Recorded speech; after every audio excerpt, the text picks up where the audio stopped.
Because we live in the shadow of the reformers, so to speak, it's easy to think that we are unencumbered by the academics, the scholars, the translations, and the traditions that arose during the medieval period.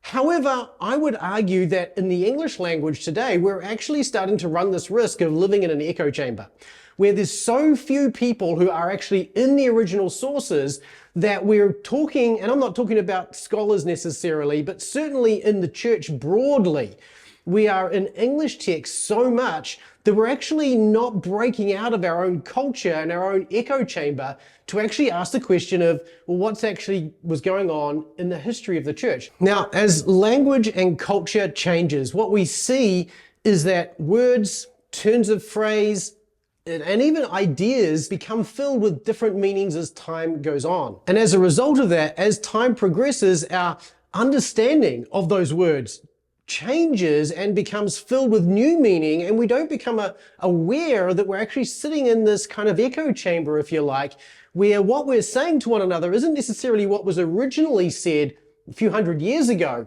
never mind back in the early church. And so we run the risk, I think, being so English oriented, of living in this echo chamber where we're never challenged in our views. We're never challenged by the original text of scripture as we could be if we were back in the original languages. Last week we looked at 1 Thessalonians 5:10, and we saw there's some of the difficulties with looking at this verse because of the way it brings, it tries to bring things into English. We saw 4 different translations and 4 different ways of translating this verse. If you're interested in that video, check the link up here to find out more about it and go watch that. You don't have to watch that to follow this video. This video is really just trying to say, how would you work through a situation like that without knowing Greek? With the goal of saying that there is actually real benefit for each of us to go away and actually spend some time learning Greek.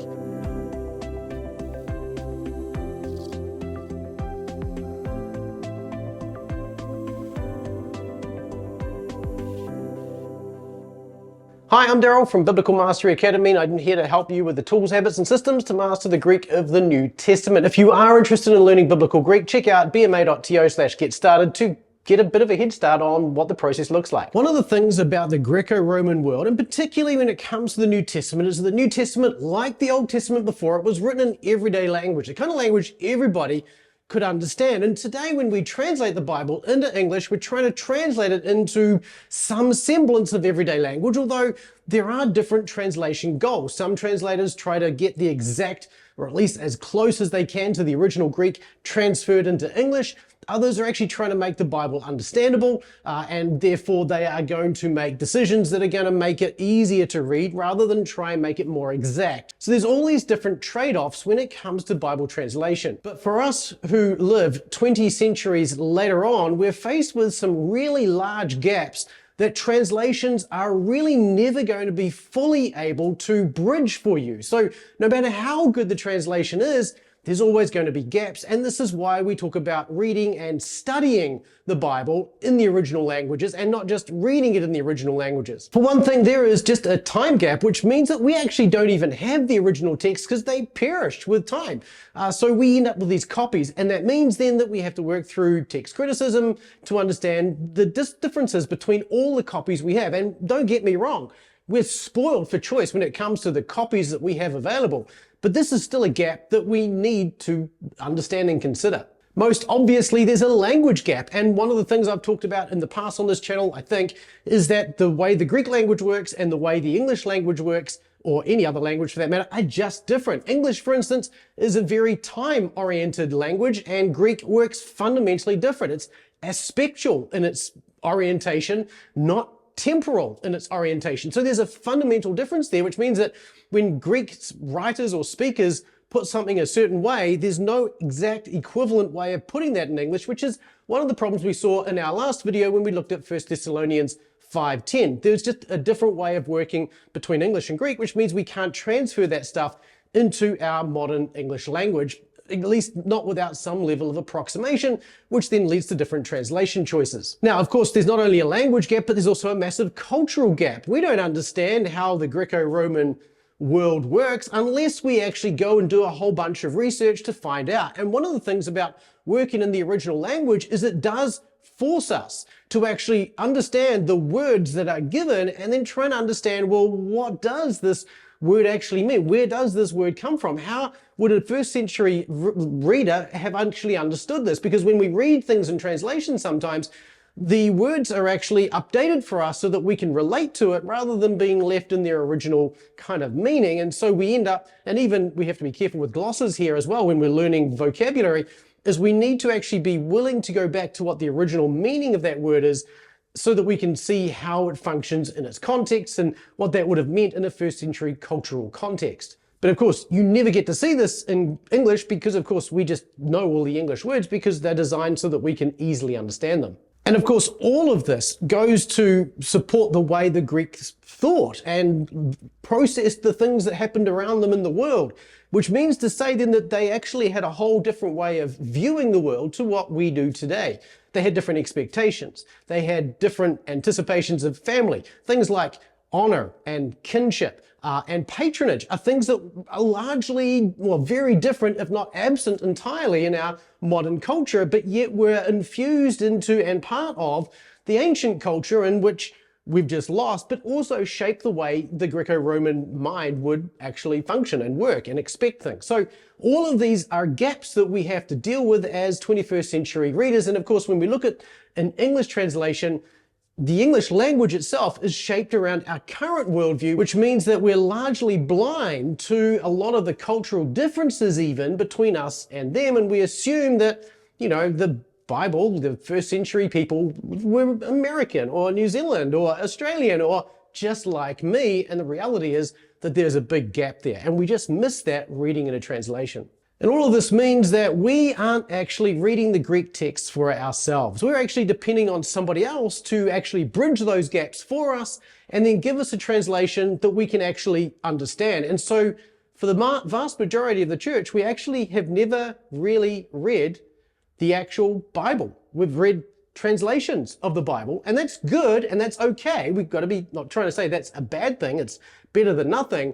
But it does go to show that we're actually disintermediated from the original text because of our translations. And as a result of that, we're really second-handers. We know our faith second-hand through the work of other people. Now, I don't know about you, and it's perfectly okay if you're content with that, but my personal interest, my personal desire is to understand Christ, to understand the revelation that God has given to us as best I can, which means I need to go back and learn the languages. And of course, that's kind of what I did, and now that's what I want for people like you as well. So that brings us to the problem of reading the Bible in translations and some of the challenges that we're going to face as we do that. There are some who have argued that because we have so many different translations now, we really don't need to know the original language because all you need to do is read another translation, and of course that will give you a different view, or another translation and that will give you yet another view, and between them all you kind of end up with this understanding of what the Bible says. Now, to some extent this is kind of true, right?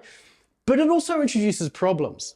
T. David Gordon, who has written a number of books, one of them, Why Johnny Can't Preach, I'll leave a link to this in the description below. He's argued that because we actually read texts differently today to what the first century readers did, and because we read texts in English and we tend to speed read as well, and this is kind of amplified by the fact we have Bible in a year, reading plans, and all these kinds of, which are good. We want to do these things, so I'm not saying these are bad.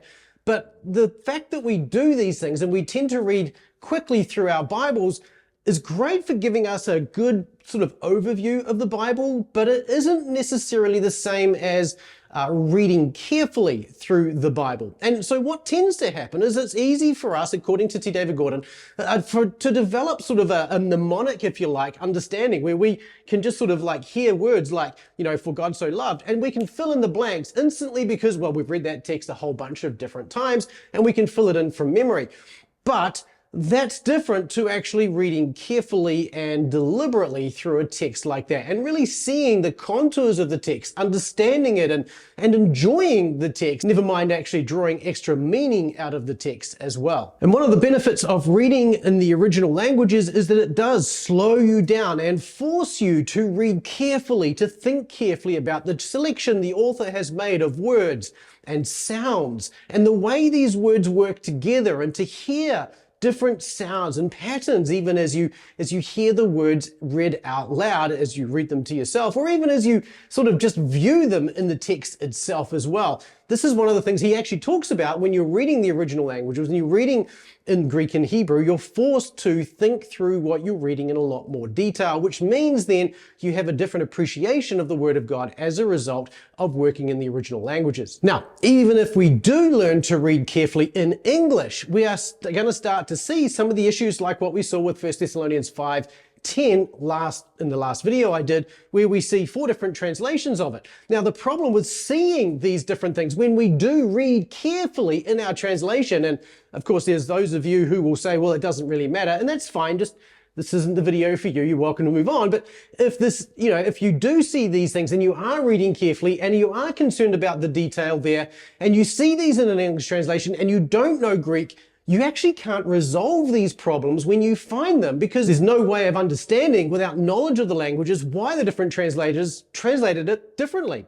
And no way of understanding which one might be more accurate or better, or how they impact one another. And so what you're left to do is to actually go look up some resources, but even that causes problems, because now you're left with the question of, well, which resources do I go to? And of course you're going to go to a commentary because you're smart, right? But there are 3 different types of commentaries. Devotional commentaries, and we've talked about this before, and I'll leave a link to the video discussing this up here. But devotional commentaries are very brief, and they're probably not going to deal with a detailed issue such as we see in 1 Thessalonians 5:10, like we talked about in that video. Now, an expositional commentary might deal with that, but they're going to be working from the English, and that's okay. If you don't know Greek, this is probably the place to go, but they may not actually deal with the arguments behind why one translation chose this and another translation chose that. And so if you're struggling with these things, you may actually not be satisfied with an expository commentary, because it may actually not give you enough reason or detail to be able to explain why it's that way, or why it should be this way or that way, and what the implications are. So that means you're left with exegetical commentaries. And of course, the problem with exegetical commentaries is they're working from the Greek, they're very technical, and they require generally some form of knowledge of actual Greek syntax and whatnot to be able to make sense of what the author's saying. And even then, that doesn't mean, like, let's just say you manage to get through an exegetical commentary, or even 4, let's say, and you find they're all kind of saying the same thing, but maybe you find somebody else who has a slightly different view. Well, how do you know which one is right? Well, the default is probably to go with the majority view, because that's the safe bet.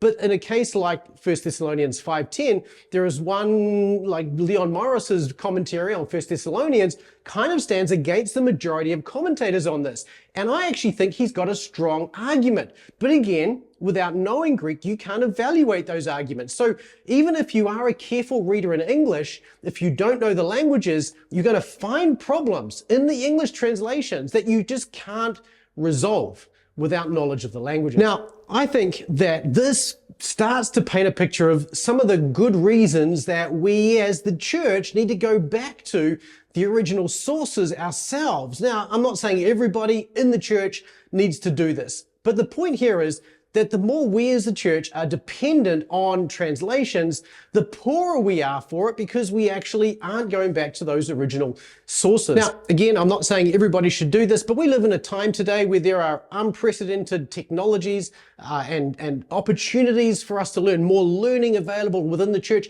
and more time for leisure and entertainment than any other time in history before us. The original sources are there. The opportunity is there. And so let me ask you to consider learning the original languages.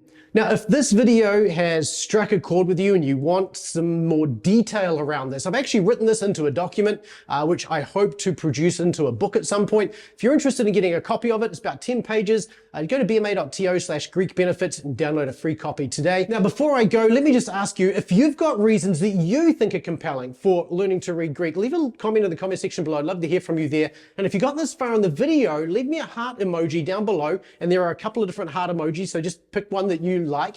And I look forward to seeing your comments down below. But again, thanks for watching. I look forward to seeing you in the next video. We'll see you there.